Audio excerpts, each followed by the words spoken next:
اعوذ باللہ من الشیطان الرجیم، بسم اللہ الرحمن الرحیم۔ السلام علیکم ناظرین، میں ہوں آپ کا ہوسٹ محمد عقیل اور ہمارے اس چینل میں خوش آمدید۔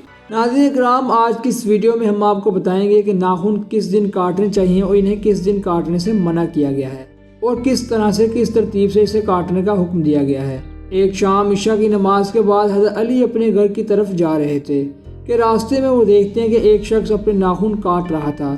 حضرت علی نے جب اس شخص کو دیکھا تو اس کے قریب آئے اور اس سے فرمایا کہ میں نے اللہ کے رسول صلی اللہ علیہ وآلہ وسلم سے سنا ہے کہ جو شخص رات کو اپنے ناخن کاٹتا ہے وہ تنگ دستی، بیماری اور پریشانی میں مبتلا ہو جاتا ہے۔ ناخن کاٹنا زندہ انسان کی پہچان ہے۔ جو انسان اپنے جسم کے اس نورانی حصے کو رات کے وقت کاٹتا ہے تو اللہ اس کے کاموں میں رکاوٹیں پیدا کر دیتا ہے اور صحت بیماری کی طرف چلے جاتی ہے۔ اگر انسان اپنے ناخن کاٹ کر کسی ایسی جگہ پھینک دے کہ یہ ناخن انسان کے پیروں تلے کچلے جائیں تو وہ انسان بیمار رہتا ہے اور پریشان رہتا ہے اور تنگ دستی اس کے وجود میں حاوی رہتی ہے۔ اس لیے ناخن دن کے وقت کاٹنے چاہیے اور ناخن کاٹنے کے بعد انہیں ایسی جگہ پھینکا جائے جہاں پر وہ کسی کے پیروں تلے نہ کچلے جائیں۔ اور ناظرین، یہاں ایک اور بھی روایت مشہور ہے کہ بدھ کے دن ناخن نہیں کاٹنے چاہیے۔ نبی اکرم صلی اللہ علیہ وآلہ وسلم نے ارشاد فرمایا کہ جو بدھ کے روز ناخن کاٹتا ہے تو اسے جلد کی بیماری لگ جاتی ہے۔ تو ناظرین، اسی لیے بدھ کے روز ناخن کاٹنے سے اجتناب کرنا چاہیے۔ یہ ایسا ہوتا ہے جس میں سفید رنگ کے دھبے پڑ جاتے ہیں، جسم کی کھال علیحدہ نظر آنے لگتی ہے۔ اب اس کی حکمت اللہ ہی بہتر جانتا ہے کہ بدھ کے روز ناخن کاٹنے سے ایسا منفی اثرات کیوں پڑتا ہے۔ لیکن یہاں یہ بھی عرض کرتے چلیں کہ ضروری نہیں کہ بدھ کے روز ناخن کاٹنے سے ایسا ہی ہوتا ہے، لیکن بہتر یہی ہے کہ اس سے اجتناب ہی کرنا چاہیے۔ تو ناظرین، ناخن کاٹنے کی سنت کے حوالے سے بھی ہم آپ کو بتاتے چلیں کہ دائیں ہاتھ کی شہادت والی انگلی سے شروع کریں اور اس طرح سے جو سب سے چھوٹی انگلی ہے وہاں تک جائیں اور پھر بائیں ہاتھ کی سب سے چھوٹی انگلی سے شروع کریں اور انگوٹھے تک آئیں۔ پھر آخر میں دائیں ہاتھ کا جو انگوٹھا ہے اس کے ناخن کاٹیں۔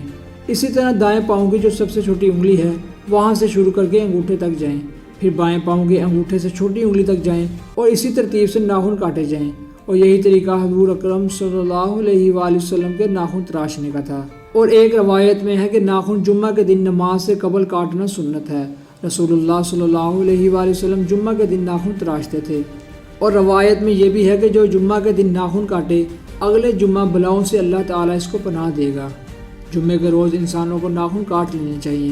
اس کے بارے میں بے شمار تعلیمات ملتی ہیں کہ انسان جمعہ کے روز اٹھے، نماز کے لیے تیاری کرے اور نماز سے پہلے غسل کرے اور اسی دوران ناخن بھی کاٹے اور جسم میں موجود غیر ضروری بالوں کو بھی صاف کریں۔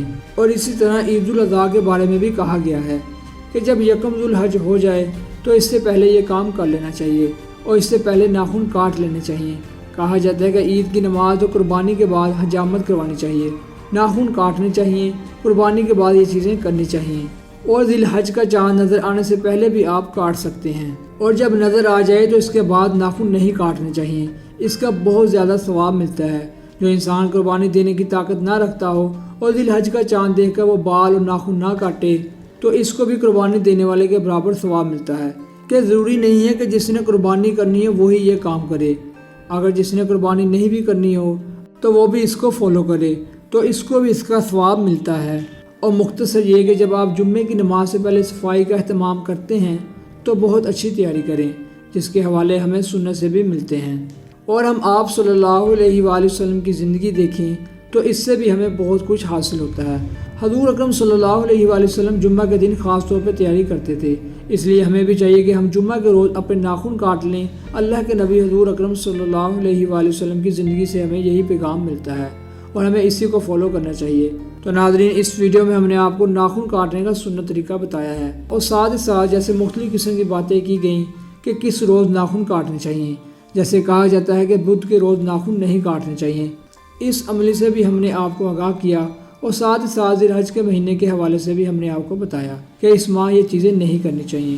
امید ہے دوستوں کہ آپ کو آج کی یہ ہماری ویڈیو پسند آئی ہوگی۔ ویڈیو پسند آنے کی صورت میں ہمارے چینل کو سبسکرائب اور ویڈیو کو لائک ضرور کیجیے اور پاس ہی موجود بیل آئیکن کو کلک کیجیے تاکہ آپ کو ہماری ہر نئی آنے والی ویڈیو کا نوٹیفیکیشن ملتا رہے۔ اپنے دوستوں، رشتہ داروں، گرد و نواح کے تمام لوگوں کا بہت خیال رکھیے گا۔ پھر ملتے ہیں ایک اچھی اور نئی ویڈیو کے ساتھ، تب تک کے لیے اللہ حافظ۔